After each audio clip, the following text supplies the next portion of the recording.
camera, and we are ready to stream. Yeah. I'm Anahí. I'm Allie. And I'm Carine. And we are the Purl Perspectives. 3 pearls living in Canada, trying to survive the gosh darn summer that we've been having. This heat. And attempting to knit without cooking ourselves. Attempting. Failing to knit without cooking ourselves. So shout out to my brother who lent us his webcam, which is what we're using now. I hope that it looks a little better. Yeah. I think it does look a little better. As you know, we've been using my cell phone as a camera, and while it does work, the resolution is never great because we have to use like a third-party software to turn it into a webcam. It's a whole deal. You don't want to know about it. But anyway, now we have like a real webcam, and it's over there. Yeah. And hopefully we will remember to look at it and not at the camera finder. We should put googly eyes on it. Honestly, that's not a bad idea. Yeah, googly eyes on it. You can't look away from googly eyes. They're too funny. Yeah, they're too funny. Somebody at my workplace over the Christmas break, and we still don't know who, went around and put googly eyes on freaking everything. Like the tap in the kitchen, googly eyes. One of the door handles in the lab, googly eyes. And there's like a variety of like small eyes to big eyes. We have no idea who it was. This is the cutest prank ever, though. Yeah. It's I feel like so funny. Yeah. It's so, we like have this soap dispenser, yeah. googly eyes. There's this poster in one of the offices from one of the historic sites, and somebody a long time ago taped a face cutout of Nicolas Cage over the person standing in the poster. And then this mysterious prankster went and put googly eyes over Nicolas Cage's face on that poster. So it's, no idea who, still, to this day. It wasn't me. I was in Vancouver. Wow. But I want to But that's your perfect alibi. That's what I was gonna say. That's what a guilty person would say. Couldn't have been me. I was in Vancouver.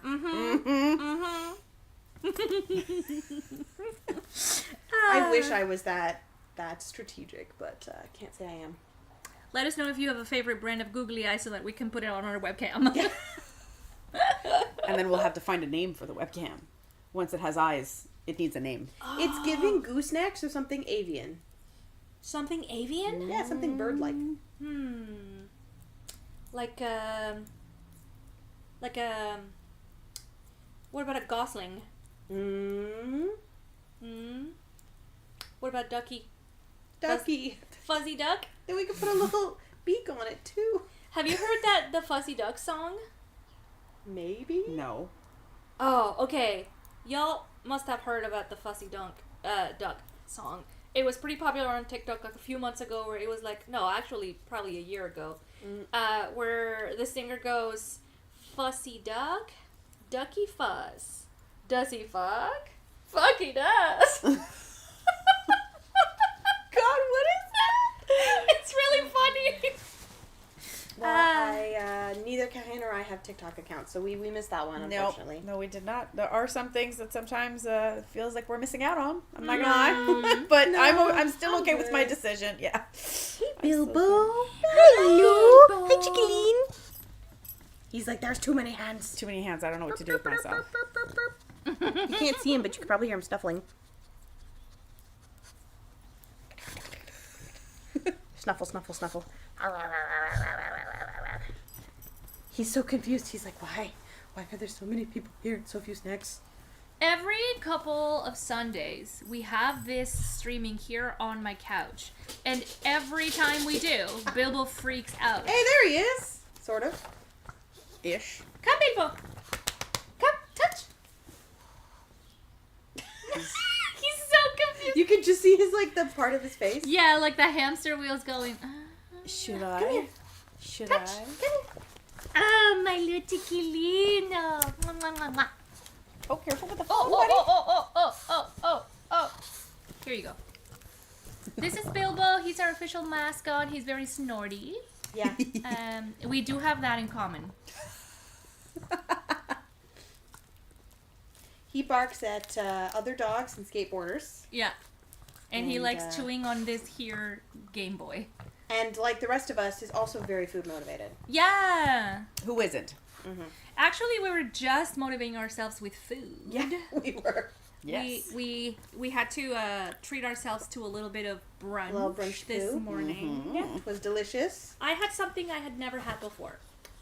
What was rarebit? Welsh rarebit. Welsh rarebit on toast. Yeah, mushrooms on toast with that particular cheese. So Welsh rarebit is a type of cheese, but it is also the name of a dish wherein the piece of cheese is placed on a piece of like crusty bread, and it's like bruleed, so it gets all nice and melty. And then if you do it traditionally the correct Welsh way, you put like oh my god, I'm blanking on the word. You put like leeks and onions that have been kind of like stewed up a little, grilled up a little, and like they've gotten all roasty toasty, and you put it underneath the cheese, and then you brulee it, and then you eat it like an open faced grilled cheese.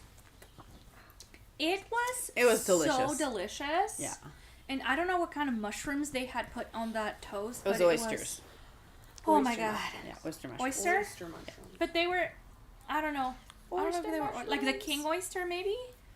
Yeah, kind of. No, because they were a little like pulley, like a little strandy. Yeah.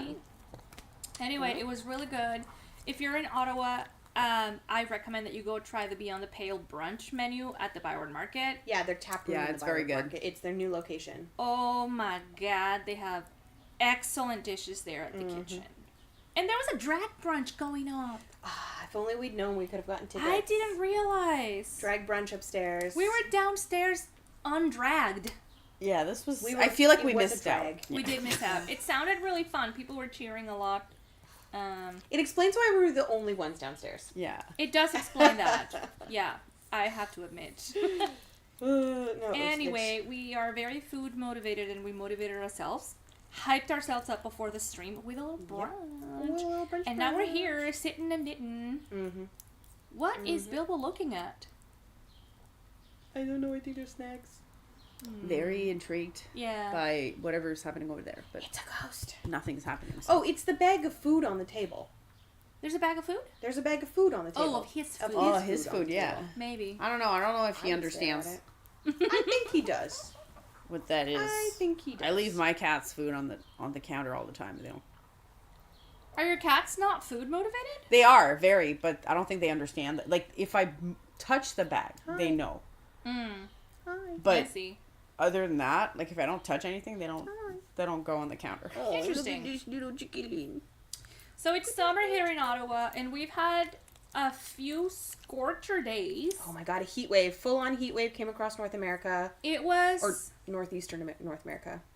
It was pretty brutal, I have to say. And I've said this many times before, but I try to compare it with how hot it feels in Mexico, where I'm from. I'm from the north of Mexico, like close to the Gulf. And I don't know if it's because I've not lived there for so long that my blood's now thinner or thicker, I guess. Maple syrup has replaced the blood. Yeah, but I thought it felt way worse here when we were at like 36 degrees than it did when I was there. How humid is the north of Mexico, or where you're? Where I'm from it's a beach town, so it's like hella humid. So it's very okay, because technically, if it's drier, you shouldn't feel as bad. But if it's humid, because here, one of the reasons why we feel the heat so much is because it's very humid, because we're close to a river. I don't know, but what I remember is like you would be hot, your body would sweat, and you wouldn't feel suffocated. But here, the air is thick, and like you breathe in, and it feels like it's not enough. Yeah. But do you get those like same temperature types? We get higher temperatures, and it doesn't feel as bad. I wonder if it has to do with the amount of time in a year that you're experiencing that. Because like here, we can have an 80 to 100 degree temperature swing over 6 months. Yeah. But if you have hot, humid temperatures for like 8 months out of the year, your body becomes conditioned to it because it's so much more regular. Yeah. That makes sense. I wonder if that has something to do with it. Actually, it wouldn't surprise me, because think about it. At the beginning of winter, you tend to want to cover much faster, because like that -5 feels like -30. Yeah, exactly. But then at the end of the winter, that -5 feels like 10 degrees. You're like ready to put your shorts on, and you know, like there's people are out in jean jackets when it's like 12 degrees outside. They're like, it's fine. This is totally acceptable. Yeah, I think you're onto something there. But thankfully, the heat has let up, and we're having a really beautiful day today. Mm-hmm. It's nice and even. The sun is out, but it's not aggressive. Monsieur! He needs to protect the perimeter. Somebody in a skateboard just passed. I know. He needs to... My apologies to those of you that can hear my dog barking. Or attempting to bark, because he's not really good at barking. He's a growler. He's a growler. He goes like... and that's it. He's trying his best, okay? He is doing his best. He's doing his best, and so are we. And now he's going to bed. And now he's going to bed. Good choice, buddy. He's like, I did what I had to do. He's protected. He's a, as I like to say, cutie pug tootie. Cutie pug tootie. Yeah. It's punny. It's funny because it's punny. Funny. So it's been so hot that we've been knitting outside. Occasionally when it's not outside. raining. Okay. So we have this knit group, right? Yeah. We meet on Thursday. Yep. Everyone's welcome to come. You're welcome to come. And in the summer, I always try to schedule our meetups outside because honestly, the good weather time is so fleeting here in Ottawa. We gotta make the best out of the weather. So I try to put us outside, but usually 2 things happen. Either it friggin' rains and we can't sit outside, or it actually ends up being so incredibly hot that it is unsafe to sit outside. Or wildfires and ash. And so the air quality is not, good enough to be outside. Hi, Alex! Hey, buddy. Hey! Welcome in. But lately we've had a couple of good Thursday evenings where we've been able to sit at the park, and it's been so nice to just, sit out with a little bevy, on the grass, enjoy the nature around us, and, sit in a big circle and do our crafts, and it's been really nice. But that being said, it's a hit or miss. I mean, that's why you always schedule like a secondary location in case of rain, because sometimes it's like you're 100% sure it's gonna be fine, and then like 2 hours before, rain. Yeah. And then you're like, I guess we're not going outside. Guess we're not going. I still remember last year when we got stuck in the rain at the was it Confederation Park? There was this one day where the forecast had been kind of wishy-washy, where we're like, is it not going to? And we finally decided at the last minute, we're going to go outside. It looks like the rain's going to hold off until after 8 p.m. We should be fine. And it was a beautiful, clear, blue skies, bright sun. And then probably, around 7 p.m.? I think it was about all of a sudden, the clouds rolled in. In like 30 seconds, it went from full sun to full, thick, heavy cloud. And then the heavens just opened. And it was a full-on deluge. And everybody's like scrambling for cover under the trees. And it was practically biblical in how heavy and torrential it was. And it was a lot. You could tell that most people were just trying to protect their knits and not themselves. Yeah, exactly. We're all like this, like hugging our stuff. Like, my wall! My Angora! I think it was Andy who actually had an umbrella. I was crowding under her umbrella with her. She's like the one smart person. Yeah, she had brought an umbrella, and she's like, just in case. Do your crafts outside. Do your crafts outside for sure, but bring protection. Or a waterproof knitting bag. Yeah. Or a waterproof knitting bag, yeah. Man, I had to put my project, I remember, out to dry for 2 days. Because it was 100% soaked. I was biking home in the rain. I remember that. Yeah. I had to bike, and I was and I put it, so I had my backpack, so I put the knitting at the very bottom of the backpack, and but it didn't get super wet. It got a few spots that I had to, but it didn't get completely soaked. Me, on the other hand, from top to bottom, because I think I had a jacket of some kind, and I put that around the bag. In the bag, so that the bag was the bag was soaked, the jacket was soaked, I was soaked all the way from top to bottom. Knitting was dry, but the knitting was okay. I was like, I regret nothing. I sacrificed my brand new copy of Empire Storms that I had just bought. It got one corner got all wet and saturated, but the knitting underneath stayed dry. Oh, and that hurts to this day, like, and look, I'm a conservator. I know how to deal with wet stuff. I was able to, like, press it, dry it. All that's left is, like, tied lines on some pages, which irks me, but not enough to replace the book. But it does irk me. I mean, now it has a story to tell. It already does. It's a freaking tome. But that's my point. Like, it has a story to tell about its story. And speaking of reading, should we get started with a little dork? Yeah. Who wants to go first? Oh, hold on. Before we do that, I saw our friend Vanessa yesterday, and she was like, "Oh, are you live streaming tomorrow? Do you have a podcast?" And I'm like, "Yeah. What are you guys gonna talk about?" And I'm like, "Oh, we're just gonna do some dorks." And immediately as I said that, I was like, "But like not the people. We're gonna do like the DORK." We are. It's not like we're out here doing dorks. Like maybe I am. Sorry. I don't know about you. You're definitely not doing. I'm definitely not doing any dorks. Nope, I'm not doing anything. So there you go. No dorks. Hashtag Ace Pride. Woo-woo. Oh yeah! Happy last day of Pride. Happy Pride. Tomorrow's the last day of Pride. Yeah, is it? Yeah, tomorrow's the 30th. Okay, tomorrow. Because it's the whole month. Yeah. Happy last day of Pride tomorrow, and then get ready for a quick break, and we're back in August with another Pride celebration here in Ottawa. Yeah, Because in Canada Ottawa. We celebrate in August. In Canada, we celebrate in June, but Ottawa celebrates Pride in August, so not to conflict with Montreal and Toronto Pride. Yeah, and also Indigenous. And also Indigenous Heritage Month. Indigenous Heritage Month. Not heritage, awareness. No, I thought it was... Heritage? It's a month where we observe Indigenous legacy. Mm-hmm. Yeah. So we don't conflict it with Pride, so we celebrate twice. Yay! Always down for a good time. Yep. So that being said, let's do a round of dorks. Mm-hmm. Nice. Do you want to get started? Sure. What are you drinking, your outfit, reading, and knitting? I mean, you know me. Forever H2O girl.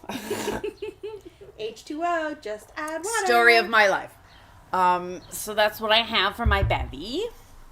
What am I wearing? Outfits? Is the plumeria that I just finished last week, I want to say.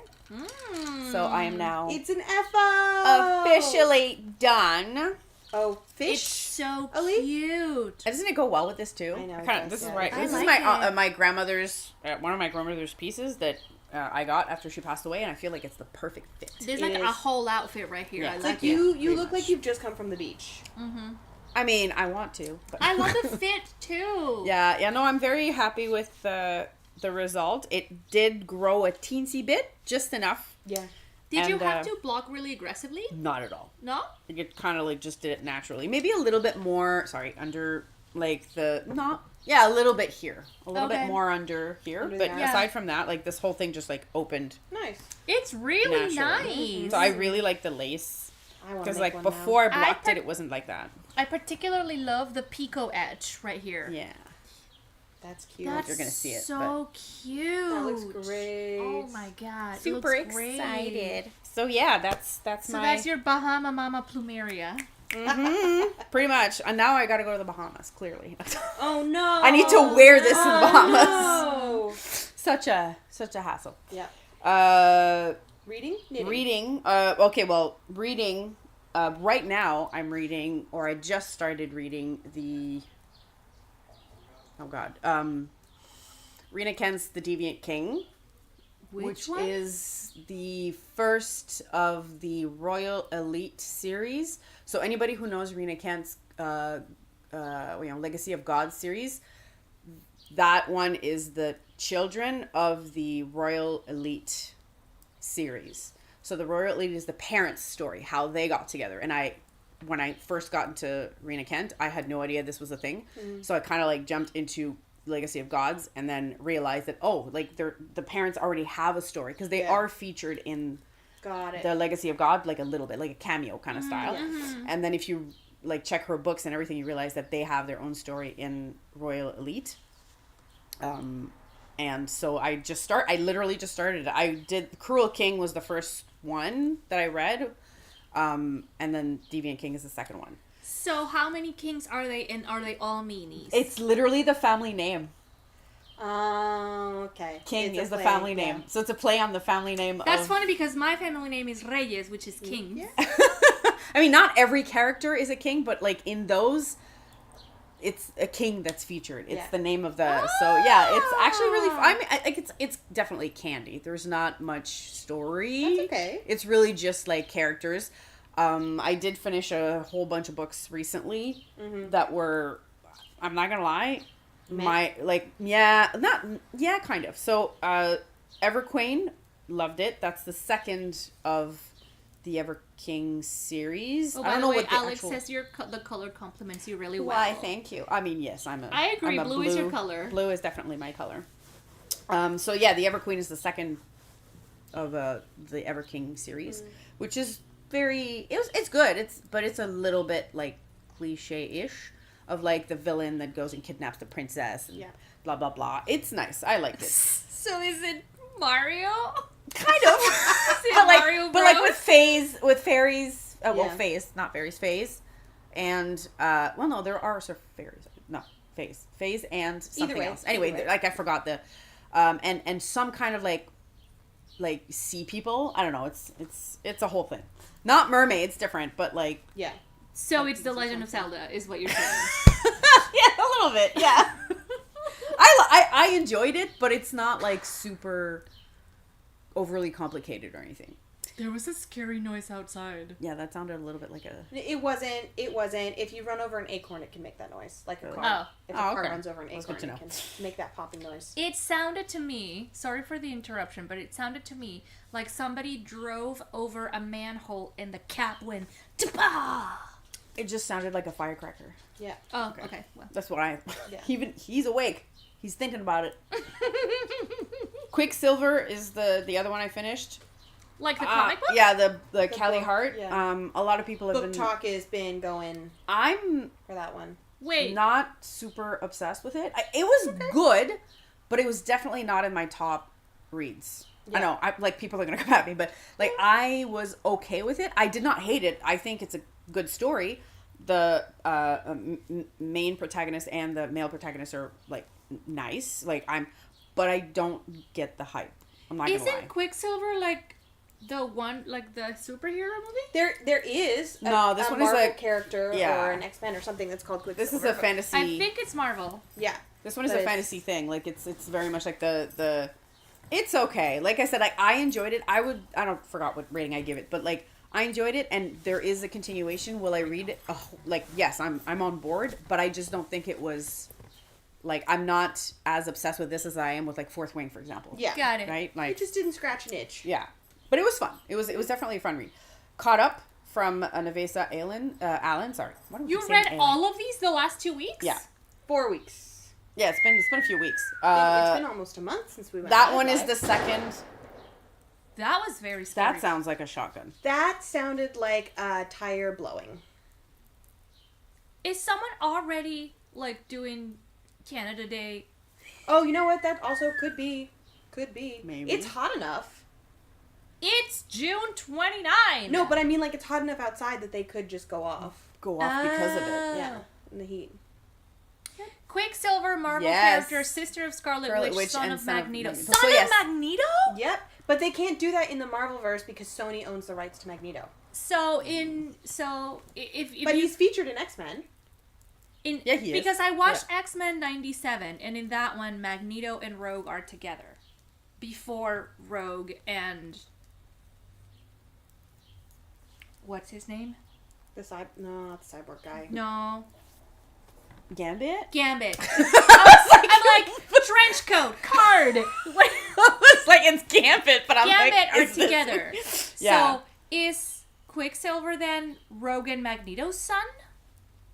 I have no idea. I'm gonna be honest. I'm very confused about how the relationships of characters because there's so many differences between comics and movies. Okay, but and iterations. But the X-Men and the Avengers are theoretically the same universe because they both come from DC, but Sony owns the rights to the X-Men characters, and Disney owns the rights to the Marvel Avengers characters, and so therefore, while in the comic books they overlap a lot, they don't in the movies because different production studios owns the rights. Okay. So they've had to create a division between. So when Spider-Man moved over to be part of the Marvelverse, Disney is like renting the character from Sony. Okay. The rights to the character from Sony. Okay.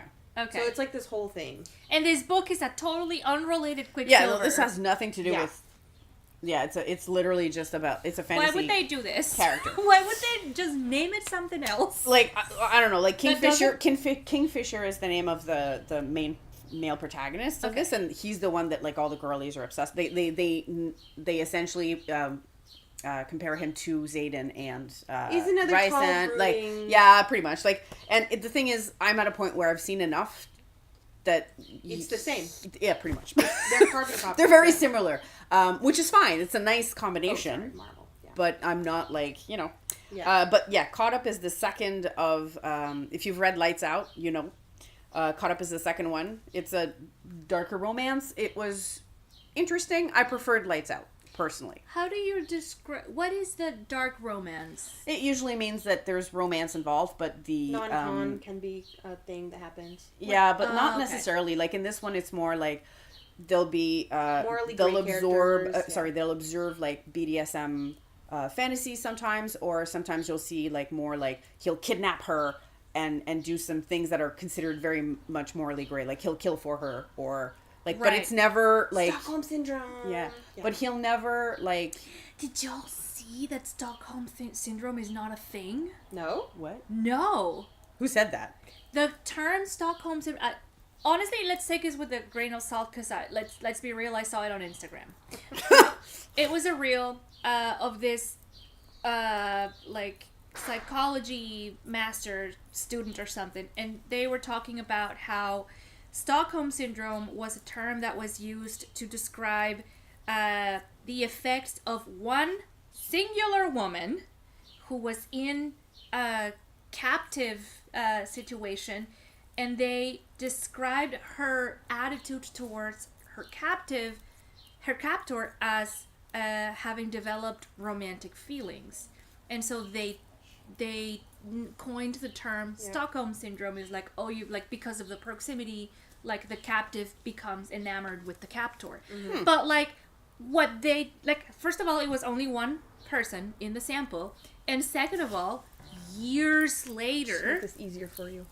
Sorry, keep going. Years later, they interviewed this woman again, and she was like, I did not have romantic feelings for this man. I was trying to survive. So of course I acted positively towards him because I didn't want to die. Yeah, which is fair when you think about it. Like, of course you're going to try to do everything you can to survive a situation. But what was really interesting to me about that is that after the term was coined, we started romanticizing Stockholm Syndrome to the point where now there's so much media about it that it's kind of become like a self-fulfilling prophecy. Like, we made it real as a society, when in reality... it never at least even the original happened. Was not like that. Yeah. Yeah. I mean, isn't that crazy? Yeah. Like, yep. Dark romance doesn't really have that, in the sense that like it's more a case of, because usually, well, again, in the ones I read, the female is pretty much just as bad as the male is. Like, it's rare that you'll see some where the female is like just a damsel in distress. Sometimes it can be, but the ones I read, they're usually darker characters, both. Like male and female, or whichever gender, right? So like they're just going to be morally gray, is what it is. But and Caught Up is definitely one of those where BDSM is implied, or like examined, I guess, or like seen. And like I said, I enjoyed it, but Lights Out was, to me, a better one. The storytelling was better, and I preferred the characters. So dark romance then is kind of like a problematic romantic story. Yeah. Okay, good to know. Yeah, pretty much. It really depends. Like, I mean, I don't want to use the word problematic because... Yeah, it's got heavier themes. It's complex. It's heavier themes, but there are people who agree with this, or there are people who are okay with this and see it as just what it is, a fantasy. I saw somebody online recently defending dark romances, and part of their argument was that for people who go through traumas, making the choice to read these kinds of books gives them an opportunity to take their power back from that. So it has its place in our literary society because there is an audience for it. For whatever reason people want to read them, that is their reason. They are valid reasons, and there is an audience for this kind of stuff. All right. Yep. Okay. I learned something today. Yeah. So, knitting. What are you knitting? Well, and the last book is... Oh, right. Wait, because there's another one. Marked by Masks and Secrets by Maggie Sunseri. I did not finish this book. I did not get into this book. It's okay. It's very cliche, I found. And it is very much... The tropes are cliche? Yeah, it's like the bit of the damsel in distress and the broody vampire who, like wants a shot at her. And I'm like, okay. And I probably read about, I want to say, a quarter of it. And I was just... I had to literally... I had to force myself to keep going, and that's not what I want to do when I read a book, so I just kind of gave it up. Fair enough. But those were my 4 or 5 reads in the last few little... So that one, I don't know if it counts, because I only read 150 to 300. So if you've been reading this much, have you been knitting at all? Yes, I mean, I finished this, and I'm almost done. I have one yeah, I tucked the sleeve into her sweater. One sleeve. Yeah. One sleeve. Oh shit, this way. One sleeve done. So I only have one sleeve and then the collar left to do. This is the Astrid sweater from Knitting for Olive. It's so cute. I'm very excited to finish it. It's showing up gray on the screen, but it is the most beautiful dusty blue color. It's kind of like a dusty dusty green. I think it's called Dusty Aqua. This is Dusty Aqua. It definitely kind of looks like deep ocean. You know? Yeah, like a stormy sea. Like a stormy sea. Yeah, and I'm I really like the... Do you know what I really like about this fabric that you're creating is light, but it's so warm. Oh yeah, this thing is gonna be warm. It's super flexible, but it's so lightweight and hot. I'm seeing this, I'm knitting this, and I can appreciate my mom saying, I don't knit in the summer, it's too hot. I'm like, I get it. Mm-hmm. Right now, I get it. Yeah. I, too, have done very little knitting because of the heat this last month, so I get that.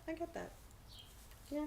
Any other knits on your needles? Well, not right now with me, but yes, I have, other projects, but they're all, most of them are, projects I have not touched in, 8 months. My Musselburg that has not been finished in 3 years. That's the fine. pink one? Pink and blue one? Pink and blue one? No, I think it's white with specks. Yeah, that's the one. Yeah, so that thing, specs, I just, and it's so close to the end, I'm just not into it. Well, before you cast on anything else, put at least an inch on it. Well, I'm pretty sure I could start doing the short rows or whatever it is that you can. Crown shaping? Yeah. Crown shaping, I'm just, again, I haven't picked it up. That's eventually, good. I should just bring it to Knit Night and finish it, but I'm also more interested in other projects. So for me, it's really just I don't have the interest right now. Eventually, I probably will. That's fair. But I'm pretty sure when I finish it, it will definitely be probably the first project I add to my, the gift basket? Because I don't think I'm going to knit it for myself. Okay. What is the gift basket? So the gift basket is a, not actual basket, because I don't have one yet. I need to get one. But just essentially a place mentally where I put my knitting if it's not going to be something that I'm keeping for myself. If it's something that I'm intentionally making not for myself, but I don't have a designated person.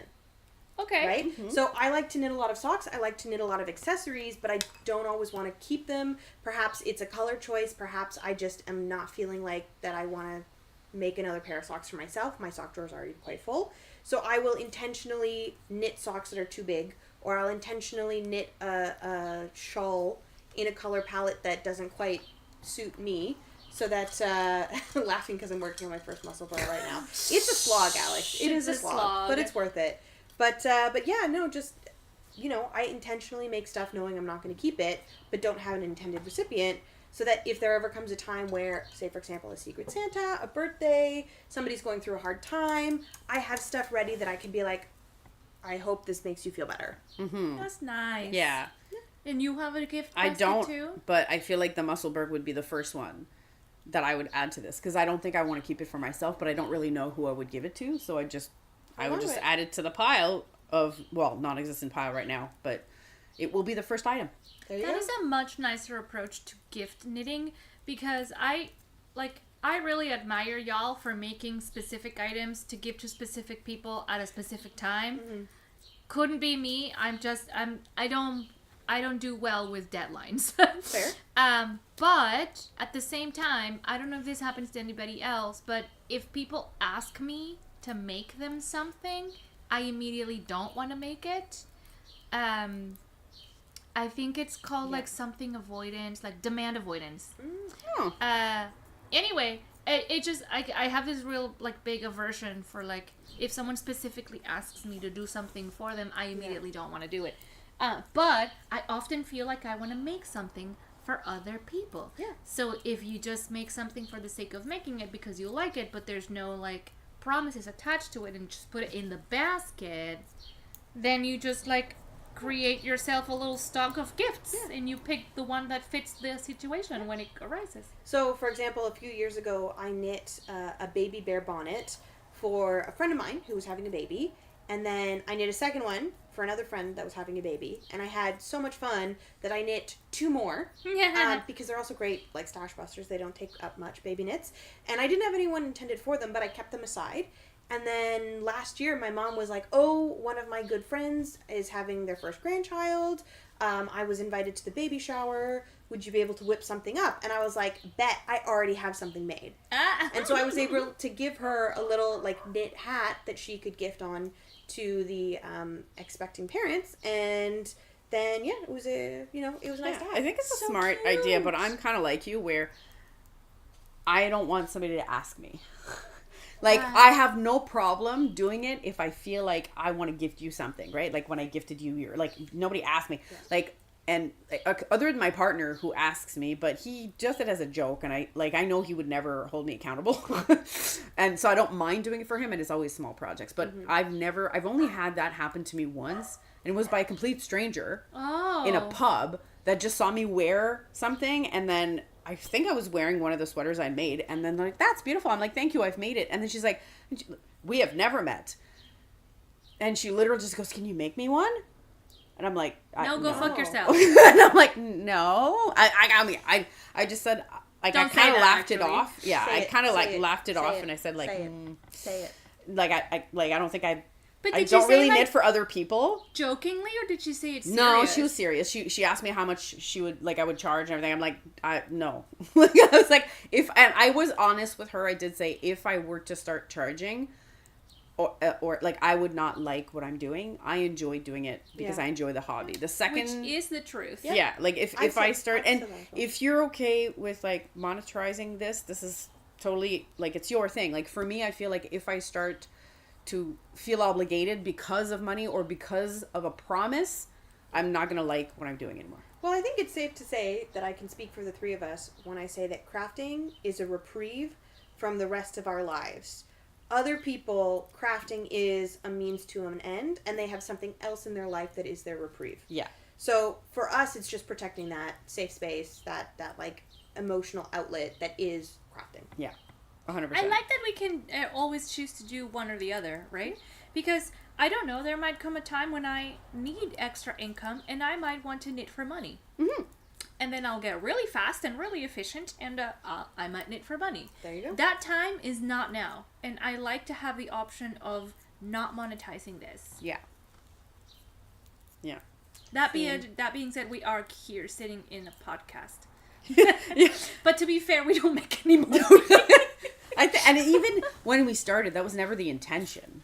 Yeah, Alex, I get that. My cousin just had a kid and I want to make a blanket for him, but now my dad has said I should knit a blanket for him, and it's killed my desire to start. Demand avoidance. Because now someone's asked you to do it and it's like, I was gonna do it until you told me to do it, and now I don't want to anymore. Yeah. So reverse psychology is just tell somebody don't do it, and then they'll want to do it. Exactly. I mean, I have family members who've asked, and I just impose my own timeline on it. Yeah. In the sense that I'm like, sure, I'll add it to the list. I'll start it in 3 years, but I'll add it to the list.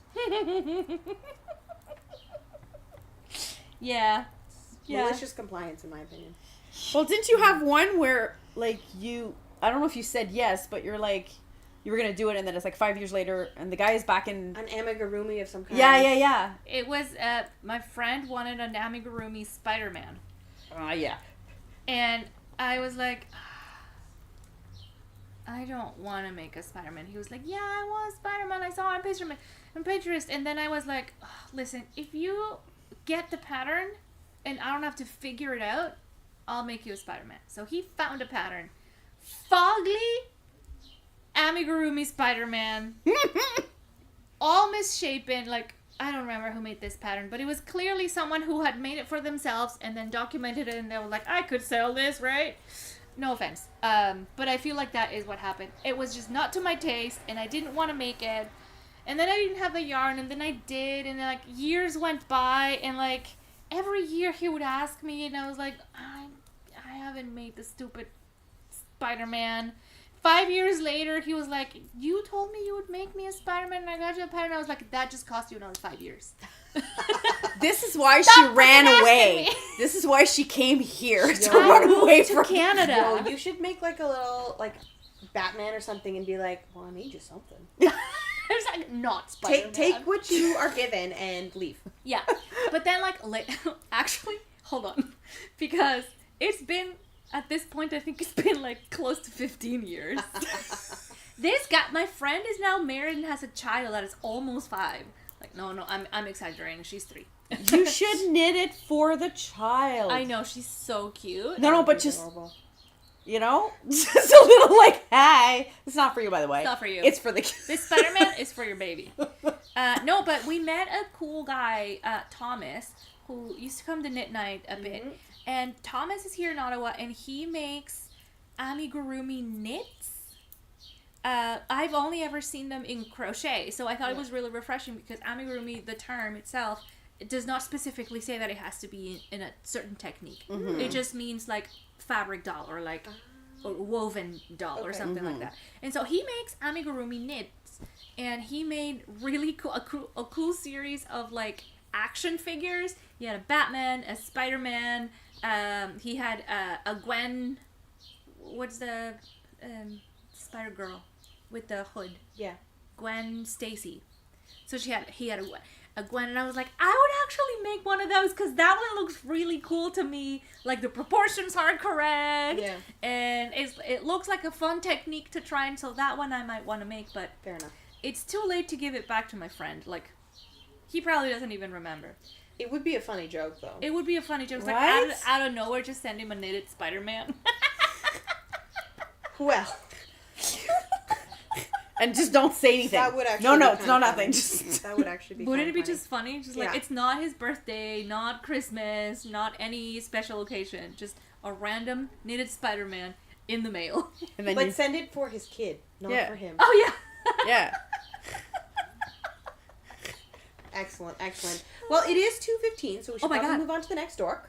Would you like to go or shall I? I would love to go. You go ahead. I am currently drinking my own concoction of iced tea with bubbles. And when I say bubbles, I mean water. Like sparkling water. Not Prosecco, but that's a good idea. Thank you for telling me that. Anyway, sometimes I have conversations with myself. Okay. This is black tea, smashed blackberries, lemon juice, and sparkling water. And it's delicious. I've been really into, I was telling you this earlier, I've been really into cold brew teas, which is the same thing, except you don't use hot water, you use thyme. So you put... T-I-M-E, not T-H-Y-M. T-I-M-E, thyme.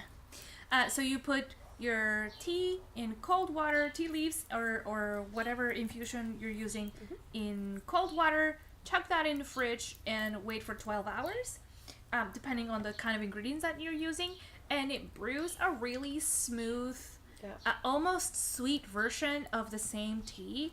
And I've been really liking mixing a cold brew tea with a citrus and a fruit, or with an herb and a citrus. And yeah, it's really fun to experiment with, and I've been having a lot of fun just like putting something in the fridge overnight and then having iced tea all day the next day. Surprise! Probably a little over caffeinated, not gonna lie. But that's what I'm drinking, my cold brew tea. My outfit today, I'm not wearing anything knit because it's hella hot and I haven't finished my cotton and linen blouses. I should probably get on that. But I am wearing my June edition of the Awesome Socks Club socks. Da da da! They're like lotus flowers. They're lotus flowers in water, and they're super cute. And I love the Awesome Socks Club. The Awesome Socks Club is a charity effort that's organized by the Green brothers, Hank and John Green. So if you read The Fault in Our Stars and Turtles All the Way Down, that's John Green. And they have this subscription. So I pay $12 every month, and 100% of the proceeds from my monthly sock subscription goes to a charity that helps build women's and children's hospitals in Sierra Leone. Oh, that's amazing. They've been doing that for a long time, and they have actually, I was watching an update video on this the other day, and the Awesome Socks Club has managed to lower maternal mortality rates from 74% to 14%. Wow. In the last 5 years, just by building the hospitals to help birthing mothers. That's amazing. That's and amazing. So they always they hire a different artist every month to design the socks, and then they print the socks, and I get the socks, and I love them. So that's what I'm wearing today. That's my O. My reading, I read 2 books, shorty books. Okay. I'm not that fast. But I read 2 books since the last time we streamed. The first one is called The Serviceberry by Robin Wilkimmer. Do you know which one? Robin Wall Kimmerer. No, yeah. Wall Kimmerer. I've heard about it. Wall Kimmerer. Wall Kimmerer. Yeah. And it is such a beautiful book. I read from the same author, Braiding Sweetgrass, and Robin Wall Kimmerer is a indigenous author. Yep. But she has a really interesting lived experience that's a mix of urban and indigenous knowledge. Yep. Or I guess colonial indigenous knowledge mixed together. So I found her books really refreshing. And the Serviceberry book is a really interesting, heartwarming story about just reflections on how nature has so many gifts to give, and there is absolutely no reason for us to commodify it. And a really good example of that is the Serviceberry, and I thought that was really, really interesting to me because I have a Serviceberry outside my window. Yep. Like, we just picked a couple berries and ate them before we walked in the door. They're also called Saskatoonberry, or Juneberry, or Shadbush. And this book is just exploring alternative ways of thinking about what nature has to give us and what we produce ourselves as human and how we interact with stuff, especially stuff coming from the natural world. And there's a quote in there that I really hung on to where there was this like anthropologist or some sort of like academic that was living with a learn from this indigenous group that he was visiting, and he noticed that they didn't have any storage solutions in their homes. So this person that he was living with, he hunts a big deer, and there's a lot of meat, right, to have, and he's like, like he was asking him, the academic, like, what are you gonna do? Like, are you gonna salt it? Are you gonna like can it? Like, how are you gonna store it? You know, because you can't eat this much meat in like one sitting. And he's like, what do you mean? I store my meat in the belly of my neighbor, in the belly of my brother. And I thought it was like a really, like a real big like slap in the face. Like, of course, we don't have to store for ourselves when nature is giving us things as gifts. If you happen to come upon stuff, you don't have to hoard it. You can share it. And it'll be stored in the belly of your brothers. And so I thought it was really interesting, and if you can and if you have the mental space for it, because it does hit on some like political points, I really recommend The Serviceberry by Robin Wall Kimmerer. Yep. Really good. I also read Ali Hazelwood's The Love Hypothesis. And I'm all giddy about it because it's so cute. It's like such a formulaic, perfect romance book about two nerds that refuse to admit... Scientists. I'm gonna say nerds. That refuse to admit that they're in love with each other. And it's so good. It's just a good time. You can turn your brain off, read it, enjoy it. It's so like... It's kind of sassy and piney and slow burny, and I loved it. This was the book that got me out of a really, really bad reading slump during the first, year and a half of COVID. I read this book, and I was like, oh, I remember how to read. I know how to read. Really? I like reading. So I have to... Ali Hazelwood, the author, holds a special place in my heart because... She got you out of a reading slump. That book got me... I was in a really, really bad place during, the first year of COVID. Exactly. Raylo, Alex. Yeah. I think it was you that told me that this book was started as a Raylo. When I told you that, you were like... And I could see the cogs in your brain going as you're, recataloguing all these facts about the characters in the book, and, everything's clicking together. It was really funny.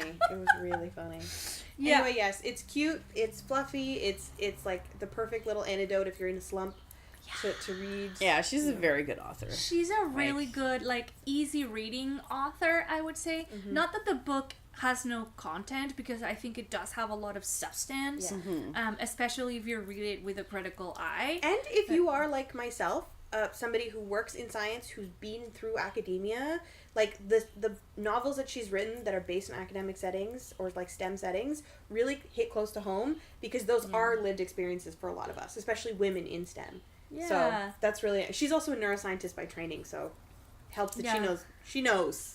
I think that helps, because there has to be some sort of psychological or neuroscientific formula that really keeps me coming back to her books. Really recommended The Love Hypothesis. Yeah, I loved it. And currently I'm listening to Pride and Prejudice on Spotify audiobooks. Because it's a classic, and also I'm getting ready for our August movie. Yes. Crafternoon. So once again, we've rented a theater here in Ottawa. August 16, we're going to be playing the 2005 rendition of Pride and Prejudice, starring Keira Knightley. And Matthew McFadden. McFadden. What an incredibly fiery chemical match they are in that movie. Incredible. She has too much prejudice. He has too much pride. Yeah. It's perfect. And April was the 20th anniversary of that movie coming out. So I'm reading the book and enjoying it thoroughly. It's so good. But I will admit, I often have to go back and re-listen to some things, because I definitely miss... They speak real fast, I'll say.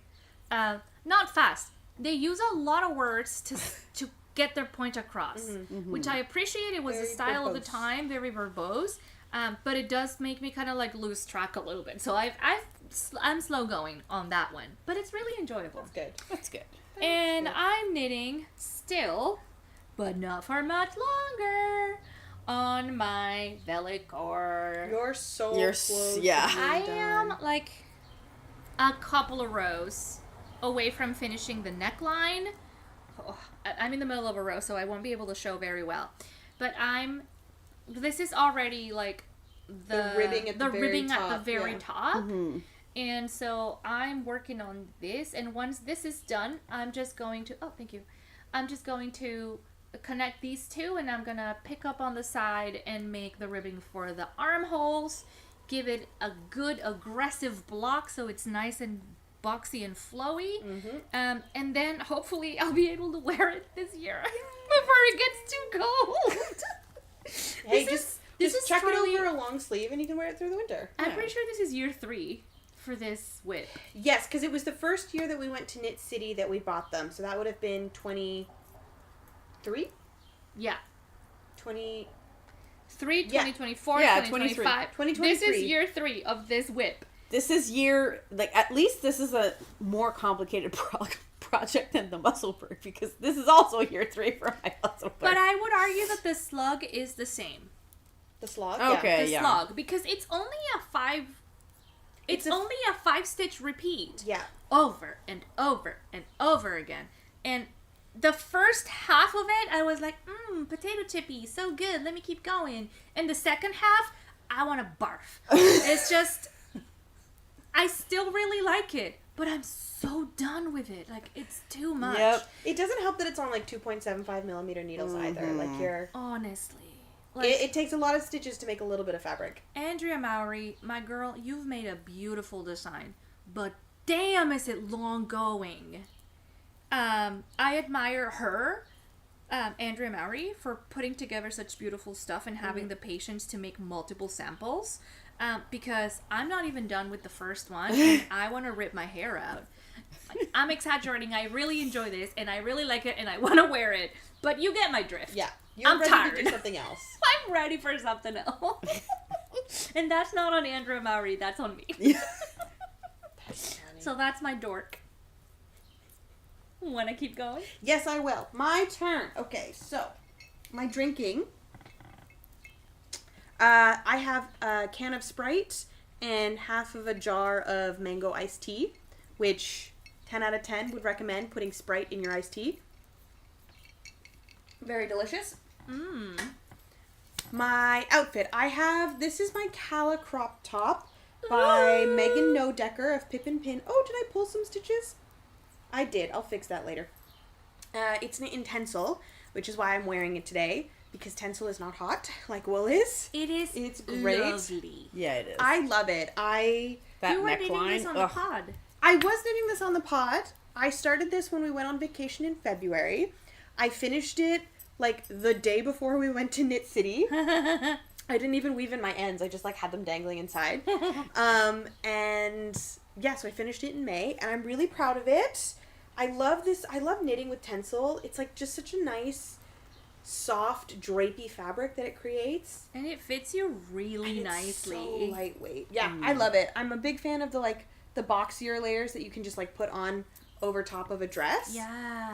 I just love that combination, because then you can turn a summer dress into an all-season outfit. Yes. So, yeah, and it was like overcast and kind of cool this morning when we left the house to go to brunch. So I was like, just put this on over top, and I'm really glad I did, because I quite like it.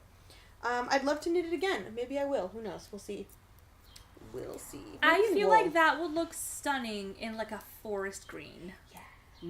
So the pattern has waist shaping so that you end up with like a fitted crop top. I didn't do any because I was knitting in tencel and I wanted that like drapey fabric. Yeah. But I love the idea of knitting one in wool that is fitted. Oh, to like cinch in at the waist? To like wear almost like a vest as opposed to like a top. I think that would be really fun. So I might do that in the future, but I'm not holding myself to it. I'm gonna come back to my reading.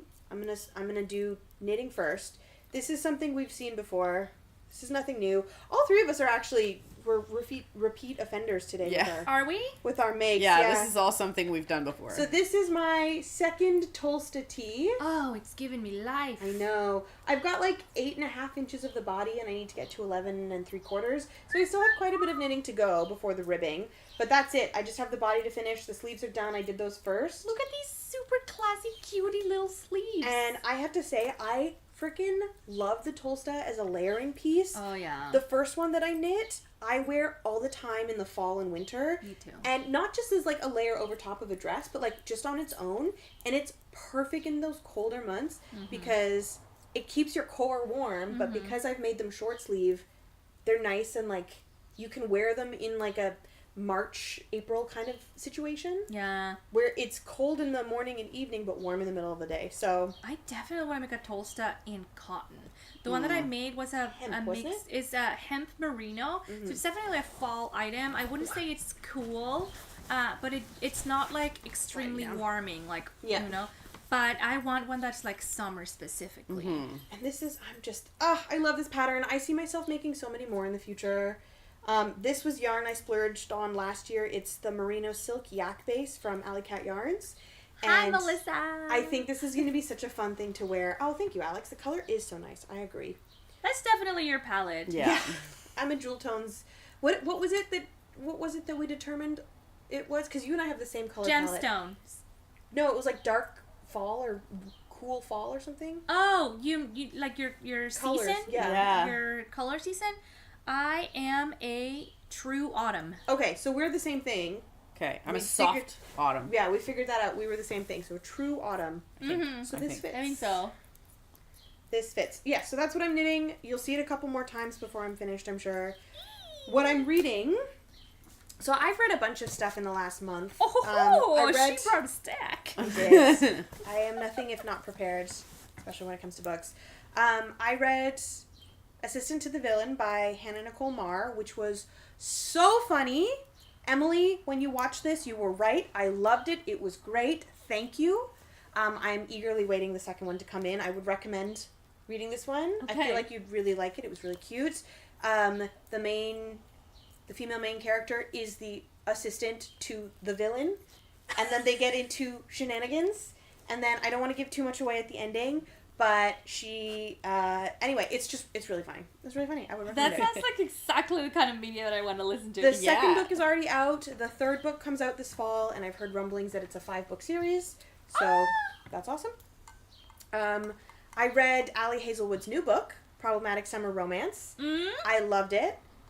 My copy is already making rounds of the office. One of my coworkers just finished it. It's moving on to somebody else. We have an unofficial Allie Hazelwood book club at my office, which I think is hilarious. It was really cute. I loved it. I know not everybody's a fan of age gap romances. You don't have to read it if you aren't. I really enjoyed it. Who's the older one? He is. Oh, it's a straight book? Yes. Yeah, I don't know. I don't think she's written any queer, like, not where the main characters are queer, but like side characters I think are. Yes. I mean, she's written some. Yes, a bit of kink and a bit of demisexual. So this one, Problematic Summer Romance, is the follow-up to Not in Love, which was her first quote-unquote kinky book, but I think it was like soft kink, I think. Anyway, whatever. It was really good. I liked it. Would recommend. I also have read the second and third book, and I'm currently on the fourth book of the From Blood and Ash series. And I'm not going to continue after this one. Oh, DNF. I'm going to finish this book because I want to know what happened. Like, this is a frustrating thing. And I know Alex can relate because we've had this conversation. But I get so frustrated when I read a book series where the plot is genuinely good. But, like, if the plot is up here and the writing is down here, it's really frustrating. Where are the characters? Like, are they well developed or not at all? They frustrate me. Because that's the thing. They say so much. When it comes to a story, they say there's 3 like components. There's there's plot, there's characters, and there's writing. And you can like usually most books only have 2 out of 3, and that's the only way it works. And I'm having that struggle. I'm not particularly fond of the characters. So in this case, it has a good plot, but it doesn't have good characters, and it doesn't have good writing. Well, also, I have to say, these are my opinions. Don't let them reflect on you. If you want to read the books, you go ahead, give them a try. Part of the reason why I'm really struggling is that there's been, and as we've established on the pod in the past, I am somebody who really digs deep into plot and lore, and there's been a lot of inconsistencies. There's been a lot of continuity things. There's one thing I struggle with a lot, especially in high fantasy, is when you have, like, hyper-modern language in high fantasy. And that just really irks me. And, I mean, the books are, I guess you could say, like, new adult, because they are very smutty. So I wouldn't necessarily say they're young adult, but they're kind of written as if they are, like, with the voice of a young adult. Mm-hmm. So I'm, like, I struggle with that. And then as we're getting... Okay. The thing that really... Yes. J'ai une question. Wait. What is an example of hyper-modern language? So, we have these characters. This is like a magical realm. They're going into battle. There's no, like, modern technology, right? So they're like, I'm using a sword and I'm going into battle. Mm-hmm. And they're like, we're gonna fuck these fuckers up. And it's like... Yeah. No, I see what you mean. Oh. Yeah. Okay. I thought you meant, like, there was mention of technology or something. No. Or, like, you'll have characters who are like, kiss my ass. Or, the language, the verbiage that is used would be consistent with if I was out in the park getting drunk with my friends. Yeah. Or it's more consistent with today's dialogue. And it just takes me out of it because, like, if you're putting me in this setting that is so far away from what we live in the regular modern world, have the language to match.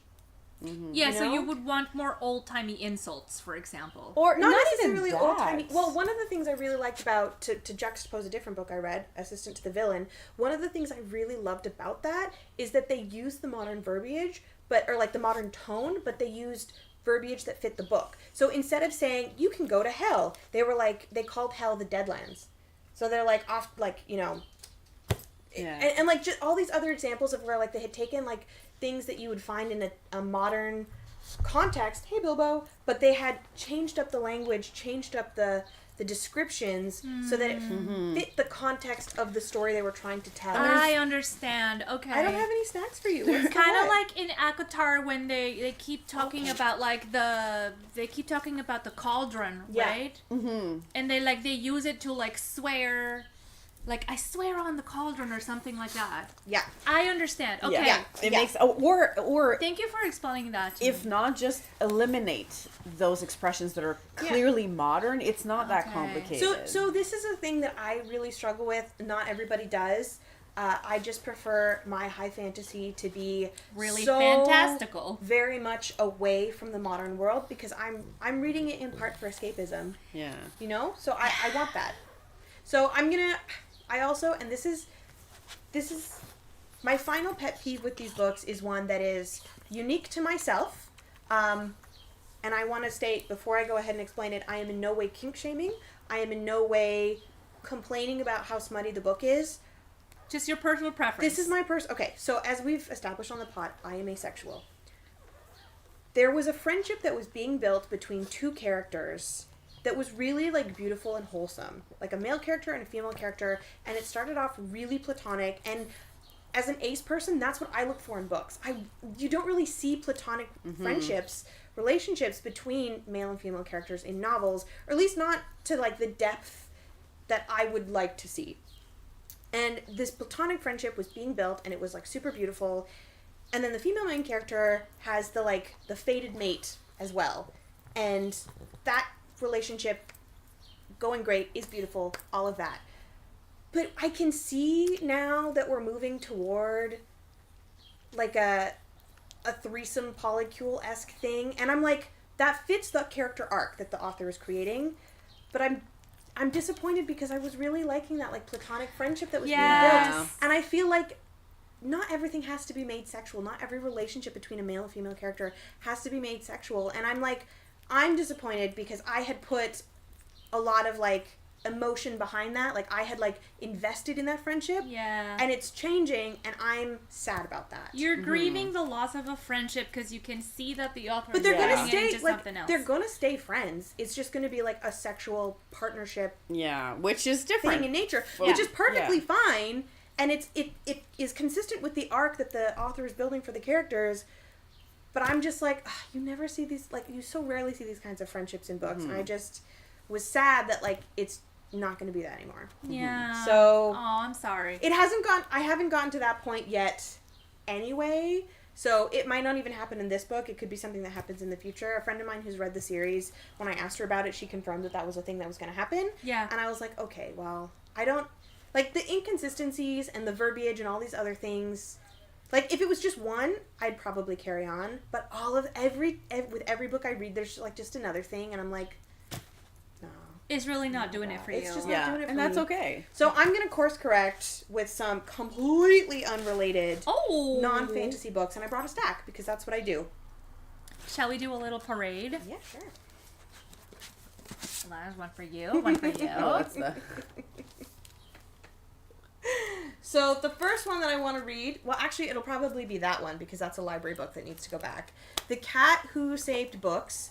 I came across the second one in the series yesterday at the Spaniel's Tale bookshop, and I loved it, and so I was like, I got to read the first one, and wouldn't you know, Carine goes, hey, can you return this to the library for me? And I'm like, this book? It was this book that I wanted to read, so I was like, I'm going to read it first, and then I'll return it to the library. 100%.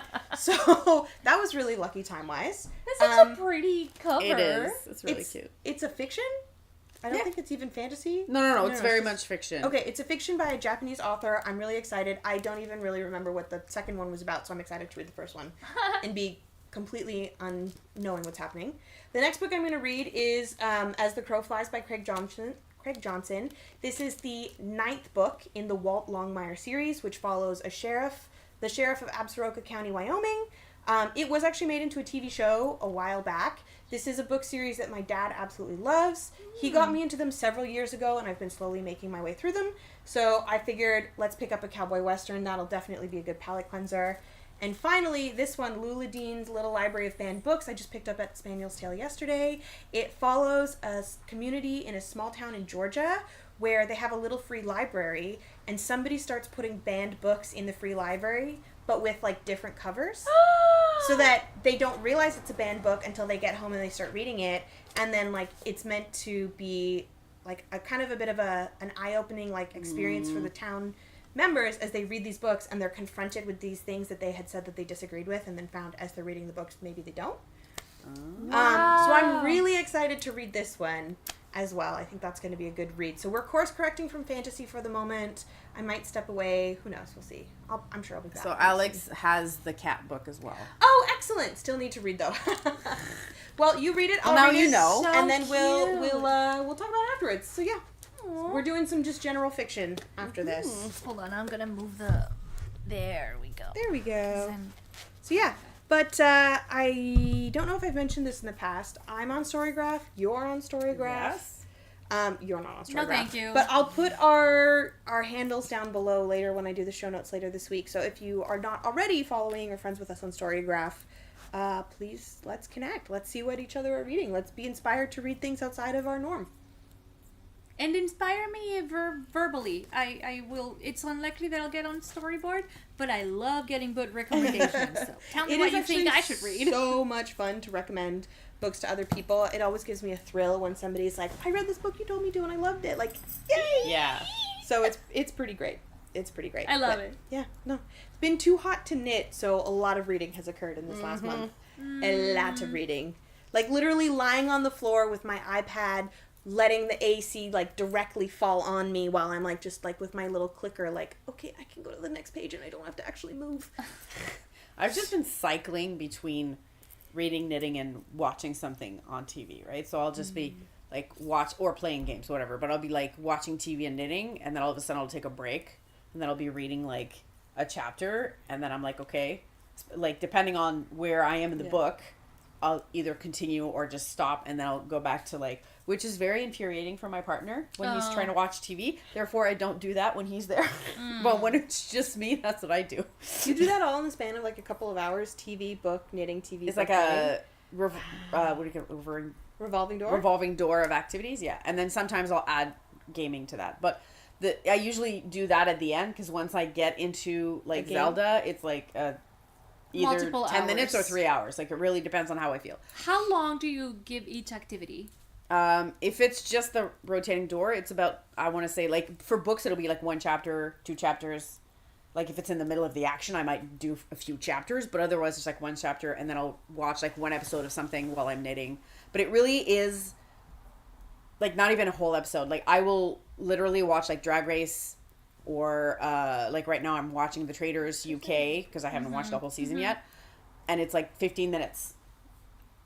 Interval. Wow, okay. And then I'll just, like, because I can't do more, like, after 15 minutes I start to, like, lose interest, or I start to, like, not, like, obviously if the book is really interesting, that's a whole different ballgame, and I'll just probably read the book.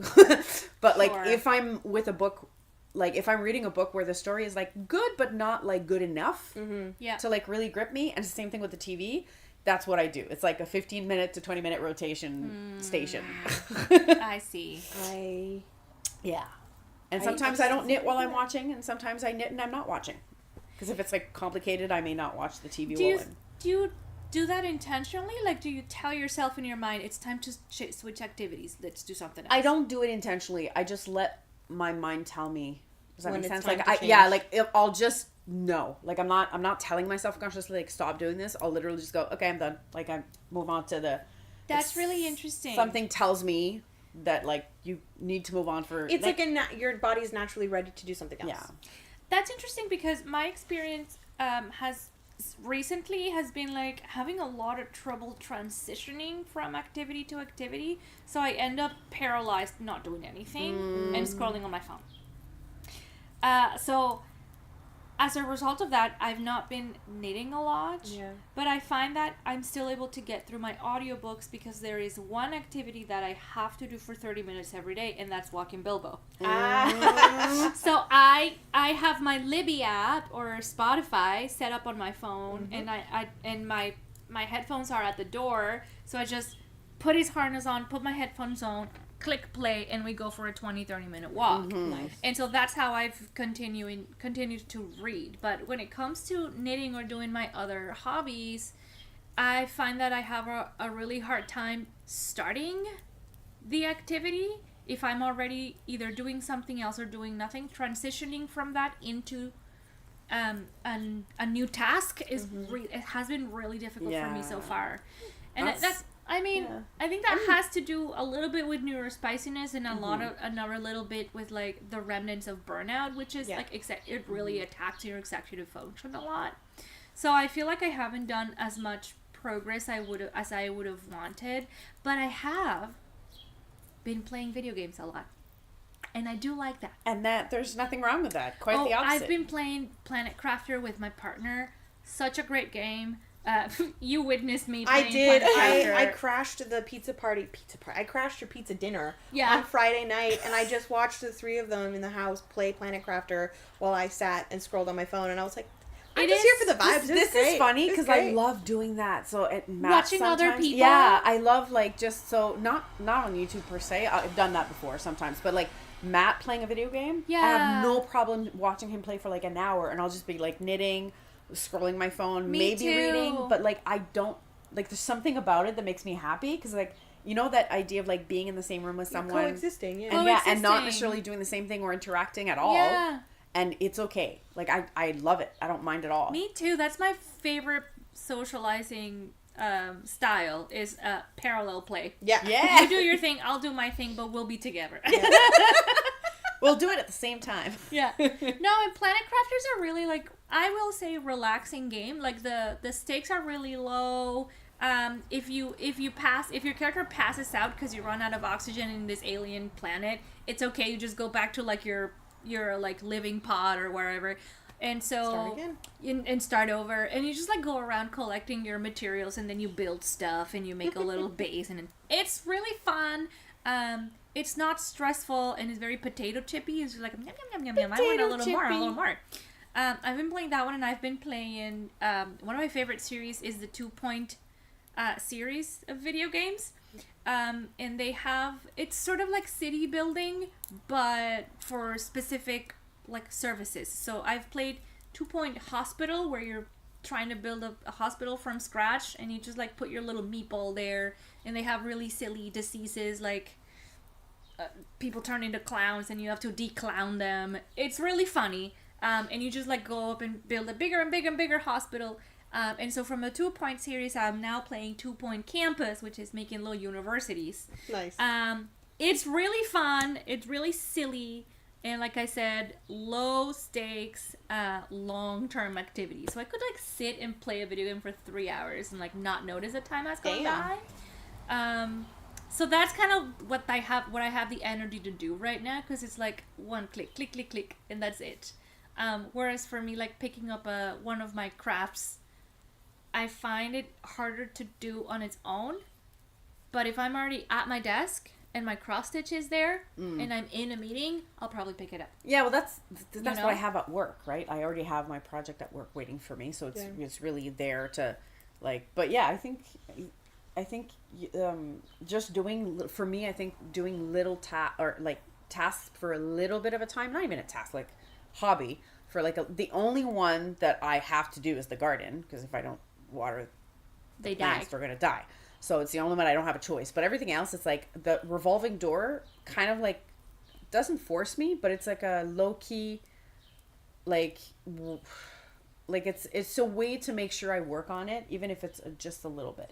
Yeah. Right? And sometimes I won't include one activity in that rotation. And I guess it's refreshing too, right? Because you're like switching activities often. So you're like, oh, something new. Yeah. Oh, something new. Yeah. So I think it's because I don't have time to get bored. Yeah. So I can do it longer. If I was just knitting or just reading or God forbid just watching, I can't just watch TV. I can't do it. I have to do something with my hands. So it's either I'm snacking or I'm it's either I'm snacking or I'm knitting. But like yeah. I find it so interesting to listen to you guys speak about your lived experiences because they're so far away from what my lived experiences Do you tell yourself so illuminating. In your mind, you tell yourself like, I'm gonna read a book now, and you pick up a book and you are reading? No, I just start. What? Yeah. Okay, for the record, I do not have ADHD. My neurospicy is different. But yeah, for me, so what I do on my couch, I have a couple of books, I have a knitting project, and I cannot wait for when I can sit down on my couch and just what I feel like, that's what I'm working on. I love sitting in silence, just doing a single thing. It is like, that is when I can recharge. Like, I'll come home from work and I will sit and I will read in silence for like 2 hours, 3 hours, and I will close the book when I'm like, okay, I need to make dinner now, it's 7 p.m., and I just feel recharged from just doing that for a few hours. For doing a single activity. A single activity. But again, my neurospicy is different. Yeah. I don't need to constantly be switching. I find a lot of contentment's not the right word. Respite? I love seeing the progress, mm-hmm. right? Ooh. So satisfaction. For me, satisfaction. I find a lot of satisfaction in seeing the progress. So like, if I'll sit down and I'm like, this is where I was at when I started the book, when I sat down, and then like 2 hours later, I'm like, oh my gosh, it's time for dinner, I should get up. And I'm like 200 and something pages later, I'm like, yeah, excellent.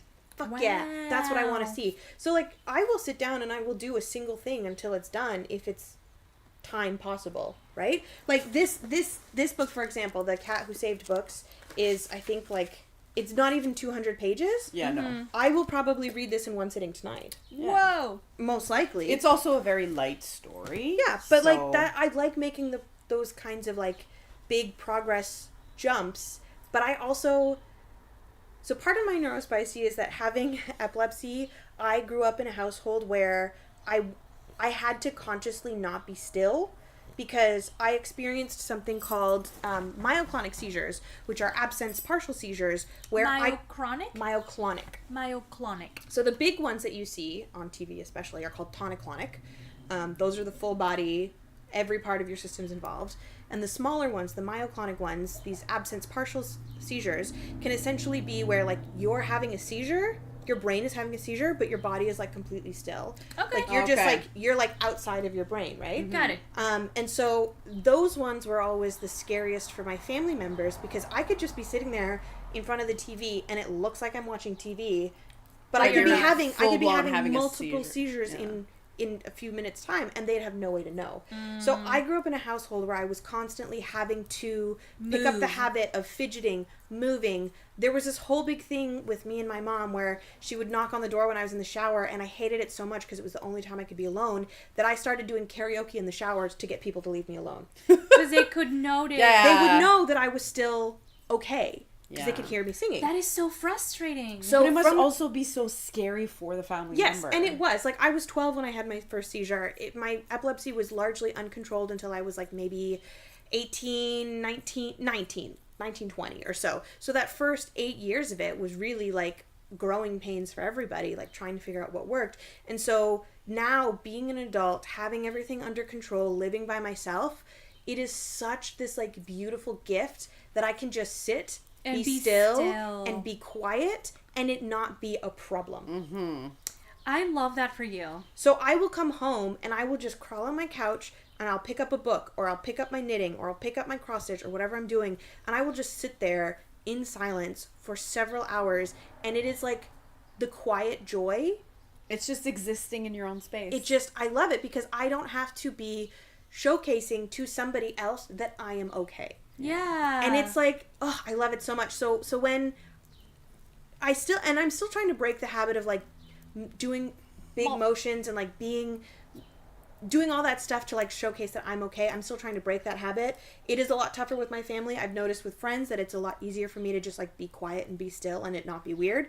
But so like I wouldn't even know to look for your stillness as a sign of something wrong. But it's crazy. I think I guess because you're allergic. Because I was gonna say like, if you had like a dog who can sense. Because there are dogs who can actually sense seizures, so they'll know when it's arriving or approaching. Sorry, so like essentially the dog would be sitting next to her, and then if the dog is fine, they're service dogs. Yeah, exactly. Like if your dog's not reacting, then I'm assuming everything's okay. But then if the dog starts to react, then you're like, oh shit, something's up. Yeah. That was never something we really considered when I was. I mean, younger, again, you because were. It was like my mom's afraid of dogs.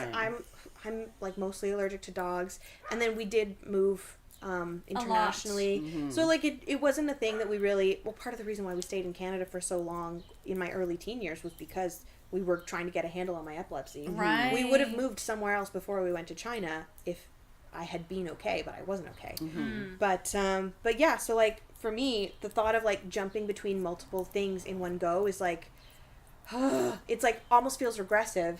Yeah, because it takes you to a time where you didn't have a choice. Where I had to be constantly moving, constantly on the go. So the thought of like just sitting and doing one thing for an extended period of time. See, for you it was forced. Yeah. For I don't know about you. For me, it's not so much forced as it's like I cannot not fidget.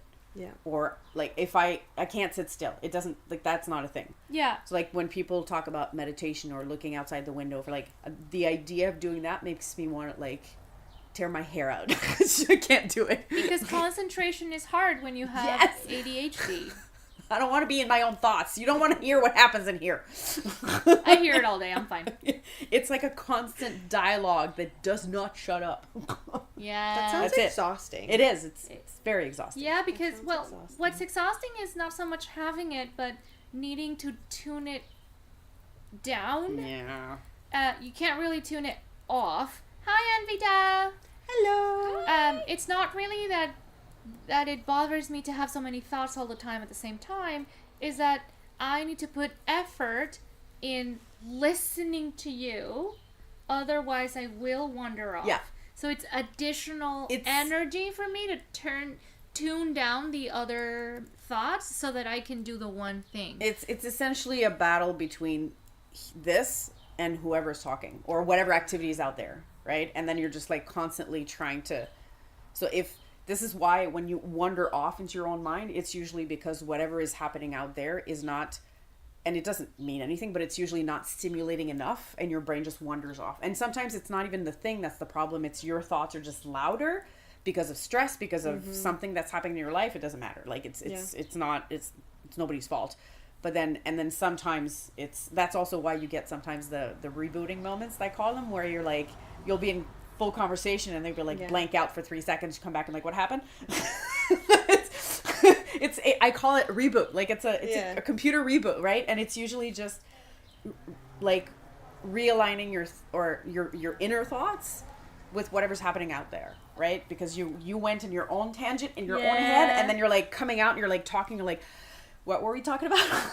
And you and I, we don't have the same kind. No. You have the physical, active, fidgety kind. I'm 100%, like if I don't do physical activity every day, I will like hurt myself. This is not a joke. Like I will literally physically be in pain if I don't move. Yeah. Interesting. Does that make sense? It's a problem. Then what is yours? Mine is called inattentive ADD. And it's more of a it's a serotonin imbalance. No, serotonin. Dopamine? It's a dopamine imbalance in which usually your brain produces enough dopamine to give you the motivation to act on what you want to do. Okay. Right? Mine doesn't produce as much. And so it causes me to have a lot of trouble starting things on my own. And it also causes me to forget where I put my stuff, forget what I was doing in the middle of doing it, paying attention for long periods of time. paying attention to what I'm reading for long periods of time if it's the only thing that I'm doing. So for example, one of the things that I do at work to circumvent that deficiency is if I have to read a long report, which I often have to, I'll open it in Word, I'll be reading it with my eyes, but I'll also turn on the screen reader, so I'm listening at the same time as I'm reading, and so then 2 of my senses are engaged, and that's enough to keep me focused on it. Or I'll take out, if I need to watch a webinar or something, which I often have to for work, I'll take out a stockinette knitting project and I'll be knitting in the round without looking at my hands, and that allows me to have more parts of my brain engaged so that the inattentiveness part is busy, and I can use my eyes and my ears to pay attention. The same as my cousins. It's exactly the same as my cousins. So I have 1, 2, 3, probably 4 cousins who have a form of ADHD. One, me and the other girl, we are the same, and the 2 boys are like you. And I don't have the like, if you look at me, I'm a very calm, I would consider myself couch potato-y person. I don't need physical activity. I'm not fidgeting. I don't move my legs up and down. I shift in my seat, but I think that's just because I'm anyway, it feels it's a comfort thing. But it's mostly that I just don't have enough dopamine to do things. You know what? I wouldn't be surprised. I don't know. This is just a theory, but I wouldn't be surprised if in your case it's a lack of dopamine, and in a case like mine, it's more like there's too much, and there's just like too many things happening at once inside. So you don't like, it's like Energizer. It's just Energizer an imbalance, bunny. right? That Energizer bunny. When I was a kid, that's what they like. So my grandfather and my father called me. There's no like weirdness, but it was like peste bubonique, which is like bubonic plague. But it was their way of saying like you sweep through and like things happen, and we're like, who was that? Little hurricane. Like the Looney Tunes Tasmanian devil. I keep saying this is my spirit animal, the Tasmanian devil. That's so funny. No, for me it kind of presents like more of a gentle hurricane, you know? Like I very slowly will be walking around leaving a trail of the things that I was doing and didn't finish. Right? Well, it's like that guy. So if you look at my house, like, oh, those are the gummy worms that I forgot to eat. That's the lettuce that I was supposed to put in the fridge. That's the pot that I was supposed to put away.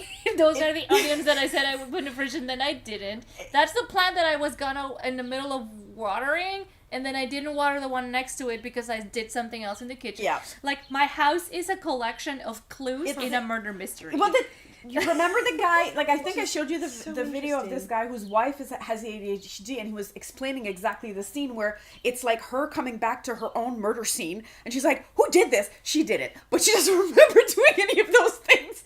Because she's like, she comes in and she's like, oh, I gotta vacuum, and then she takes out the vacuum, starts vacuuming, and then I think something happens that she notices the table is not balanced, and then she just, I gotta, like, fix this, and then she goes gets tools to fix this, and then while she's doing this she knocks over like some kind of like mug, and then it breaks, and then she's like, we need to get like anyway, so it's all about like, and then when she goes in the kitchen to find out they need to buy something, she comes back in the living room and she's like, what happened? It's all her. It's her own murder mystery. Do you ever find yourself going back to those tasks that were at the beginning of the chain when you're in the chain, or is it like A, B, C, D, sometimes E, F. Oh no, A, B, D, F. They're all over the place. But you don't necessarily come back to them. Okay. I'll come back, but I like the order will be all over the place. I won't come back to it intentionally. I will see a visual cue that lets me remember that I was doing that, and then I'll do it. Yeah. For me, it's either a visual cue or something reminds me. Yeah. And you want to know what? What? I think that's why I like the video game Planet Crafter so much. Because you get to do a little bit of everything all at the time? Yeah. Because it's like, oh, I need food. Let me go find a seed. And then you're finding a seed and you're like, ooh, a new microchip. Let me go put it in the machine. And then, ooh, you can make a little like new door. Let me find some iron. And then you go, and it's just a chain of side quests. That's probably why I love Zelda too, because it's you can get lost in like side quests and foraging for like 5 days in a row, and I'm okay with that. It gives me that like, that's funny. Let's start things and don't finish them. Yeah, this is so interesting because I'm one of those. I'm the opposite. I will see a task through to completion, get so much satisfaction out of crossing it off the to-do list, and then move on to the next one. I get zero satisfaction out of doing chores. Not chores. Not chores, but like doing a task. Finishing a project is not more enjoyable to me than starting it or doing it. For me, it's when I get to a certain part where there's the point of no return, which, you know, you were talking about, like, I'm going to get to a point. That's exactly what happens. Like the elbow of the second save, and you'll be and then it's like hyper-focused, and I won't be able to do anything else. What kind of maker are you? We want to know, are you someone who gets a lot of joy in starting things, doing things in the middle, having multiple projects at the same time, or do you get joy, like Allie, from seeing something to completion all the way to the end? Yeah. I'm curious. What kind of, are you an Allie? Are you a Carine or are you an Anahí? I feel like we have such a range of personalities. We do. I grew up in a household where it was like you did a thing and you finished the thing before you moved on to the next thing, which worked because like that's just the kind of way my brain works. So like I found that structure to be very good. But then moving into university, moving in with roommates who had very different ways of approaching things was always like, but why? That doesn't make any sense. But it does. It does make sense. It just doesn't make sense to me. Yeah. So it's always fun to learn about the ways everybody goes about their daily life because it's different from mine. And if it makes a difference to you, get yourself some friends that have different approaches to life than yours. Yeah. Because this is what's keeping us kind of sane and connected is being able to coexist in our differences. Because if I lived, like if my partner had the same kind of disability that I do, we wouldn't ever get anything done. No, my partner is very much the reason I calm down half the time. Also, get yourself a pet. Yes. If you want some routine in your life, get yourself a dog that will look at you intently when it's time for dinner, and then you're going to be like, oh my god, I've been playing this video game for 6 hours. I gotta stand up. I should probably go feed my pet. Exactly. Or myself. Oh, yeah. Yeah, that one's important. Or go to the bathroom. Put your pet on your same food schedule as you, and then they'll remind you to eat. Yeah, that's a good one. That's fair. That's important. Eating's important. Eating's important. Sleeping's important. Cleaning yourself is important. And speaking of chores, we should probably go and do some. It's been really nice hanging out, shooting shit with y'all, talking about what we're making and reading and wearing and how our brains work and who we are. Yeah. Who we are as people and as brains living in flesh bodies. So yeah, let us know what you're making and what kind of maker you are, and how do you keep yourself on top of your stuff. I'm still figuring that out. Are you adulting or, you know? Oh my god, you guys want to hear how I adulted so hard on Friday? Yeah. I had ice cream for lunch.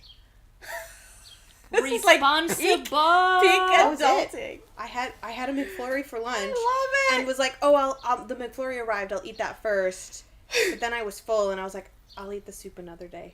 To be fair, 33 years old, and I'm in charge of myself. Some people call that meal prepping. It was. To be fair, there was a research done at some point that said that eating your dessert or something sweet before you eat your meal is actually helps digestion. Digestion process faster. Because sugar helps your gut biome. Apparently, you're supposed to eat your dessert first.